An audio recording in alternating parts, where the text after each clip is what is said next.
તંત્ર નકલી દારૂ છે એવું કે છે કે નકલી દારૂ છે કે હત્યાકાંડ છે? નહીં, નકલી દારૂ છે, નકલી દારૂ છે. Royal Stag. નકલી દારૂ લઠ્ઠાકાંડની વ્યાખ્યામાં આવે છે ના? હું એના માટે એક્સપર્ટ નથી ભાઈ કમેન્ટ કરવા માટે. ભાવનગરમાં અનેક ચલો. નિર્દોષ લોકોએ જીવ ગુમાવ્યા છે. આપણે કોમેન્ટ કરવા માટે નથી તો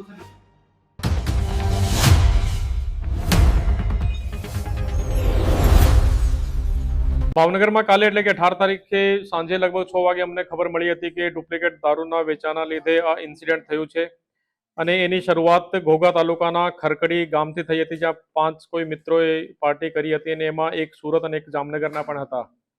સુરતનો જે ભાઈ છે એની સુરતમાં સારવાર ચાલે છે અને જામનગરનો જે વ્યક્તિ છે એનો કોઈ લક્ષણ જણાતા નથી અને જામનગરમાં છે.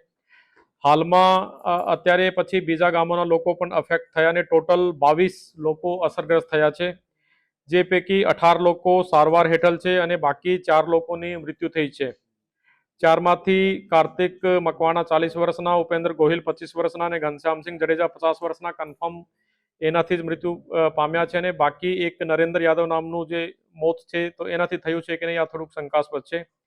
અમે લોકોએ એક તો મીડિયાના મારફતે અને આમ પણ તમામ લોકોને સૂચના આપી છે કે જે પણ છેલ્લા લાસ્ટ 2-3-4 દિવસમાં જે આ પ્રકારની રોયલ સ્ટેગ જે બ્રાન્ડ છે એનું સેવન કર્યું છે તો તેમાં લક્ષણ હોય કે ન હોય તો તાત્કાલિક છતાં પણ હોસ્પિટલમાં સારવાર માટે દાખલ થવું જોઈએ. બીજું, જે ભાવનગરના પ્રાઇવેટ હોસ્પિટલ આરોગ્યમ, વેદ, આઈસીયુ અને બીમ્સ માં જે સારવાર હેઠળ છે તો ત્યાં પણ એક સુપરવિઝન અને એનો સહયોગ કરવા માટે આપણે જે મેડિકલ કોલેજના 2 નિષ્ણાંતની ટીમને પણ ત્યાં મોકલી છે. પછી અમદાવાદના આઈકેડી હોસ્પિટલમાંથી નેફ્રોલોજિસ્ટ પણ ભાવનગર આવવાના છે, જે સાંજે લગભગ 5:30-6 વાગે ભાવનગરમાં પહોંચી જશે અને પોલીસ પણ એ જે ગુનામાં જે કનેક્ટેડ છે 4 બુટલેગરની ધરપકડ એમાં કરી છે. અને જેમ હું તમને કીધું કે 18 લોકો સારવાર હેઠળ છે. આ 18 લોકોમાંથી ડૉક્ટરના જણાવ્યા પ્રમાણે 2 લોકો ક્રિટિકલ છે, 4 આઈસીયુમાં છે, 2 વેન્ટિલેટર ઉપર છે અને 10 દર્દી એવા છે જે કે સ્ટેબલ છે. અને અત્યારે પણ અમે લોકો મીન્સ કે તમામને અપીલ પણ કરીએ છીએ કે જે પણ છેલ્લા 3-4 દિવસમાં આ જે ડુપ્લિકેટ રોયલ સ્ટેગનું કોઈ સેવન કર્યું હોય તો તાત્કાલિક નજીકના અથવા તો સર્ટી હોસ્પિટલમાં આવવા માટેને જણાવવામાં આવે છે. આપણે હોસ્પિટલની મુલાકાત લીધી હતી, દર્દીમાં કેવા પ્રકારના લક્ષણ હતા? હોસ્પિટલની હું સવારે સર્ટી હોસ્પિટલમાં અને બાકી 3 પ્રાઇવેટ હોસ્પિટલની મુલાકાત લીધી હતી અને અમુક લોકો આઈસીયુમાં અને અમુક સામાન્ય બેડ ઉપર હતા અને જે પણ એમાં લક્ષણ હોય છે કે ભાઈ વિઝન લોસના અને શ્વાસ વગેરેમાં જે તકલીફ થાય છે, બાકી એના ઉપર તો વધારે પ્રકાશ તો ડૉક્ટર પાડી શકે છે, પણ જે બેસ્ટ ટ્રીટમેન્ટ મળવાનું હોય તો આ ટ્રીટમેન્ટ અમે લોકો એટલે કે પ્રાઇવેટ સેક્ટરના હેલ્પથી, સર્ટી જે મેડિકલ કોલેજ છે એના હેલ્પથી અને જેમ કીધું કે આઈકેડી હોસ્પિટલના નેફ્રોલોજિસ્ટ પણ ભાવનગર આવી રહ્યા છે. સાહેબ, રાજ્યમાં ઇંગ્લિશ દારૂ પીવાથી આ પ્રથમ લઠ્ઠાકાંડ થયો છે. આ ભાવનગરમાં આ પ્રકારનું દારૂ વેચાવું કેટલું યોગ્ય છે?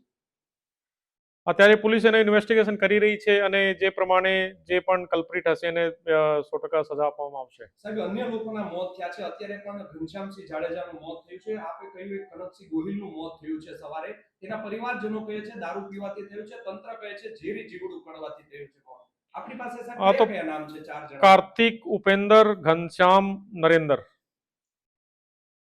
દર મહિને સંકલન સમિતિની બેઠક મળતી હોય છે. એઝ અ ડીએમ તરીકે જે પ્રમાણે દારૂબંધીના દાવા થતા હોય છે તો કેમ ભાવનગરની અંદર દારૂબંધી રોકાઈ શકતી નથી? નહીં, પોલીસ અને જિલ્લા વહીવટીતંત્ર પોતાનું કામ કરી રહ્યો છે અને ભાવનગરમાં અમે લોકો જે પાસા હેઠળ કાર્યવાહી છે એ બી છેલ્લા વર્ષમાં એટલે કે 25-26માં લગભગ 100થી વધારે લોકોને પાસા હેઠળ પણ કર્યા છે અને પોલીસ પોતાની કામગીરી કરી રહી છે. આપણા દ્વારા એક રિપોર્ટ તૈયાર કરવામાં આવ્યો છે તો એ રાજ્ય સરકારને ક્યારે આપવામાં આવશે અને તે રિપોર્ટની અંદર સાહેબ શું ઉલ્લેખ છે?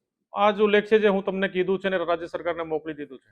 દર્દીઓની સારવાર માટે અન્ય કોઈ ટીમો બોલાવવામાં આવી છે?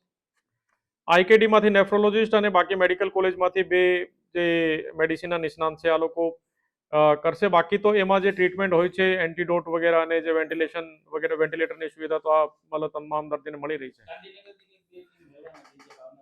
ગાંધીનગરથી આઈકેડીમાંથી આવશે કારણ કે એમાં કિડની અફેક્ટ થાય છે તો એટલે જે આપણે કિડની હોસ્પિટલ અમદાવાદમાં. સાહેબ, આ એક સચિન નામનો વ્યક્તિ છે તેમજ એક જે વાત આવી છે નરેન્દ્રસિંહ યાદવ, તેનું શંકાસ્પદ મોત હતું તો પેનલ પીએમ તેનું શા માટે કરવામાં ન આવ્યું?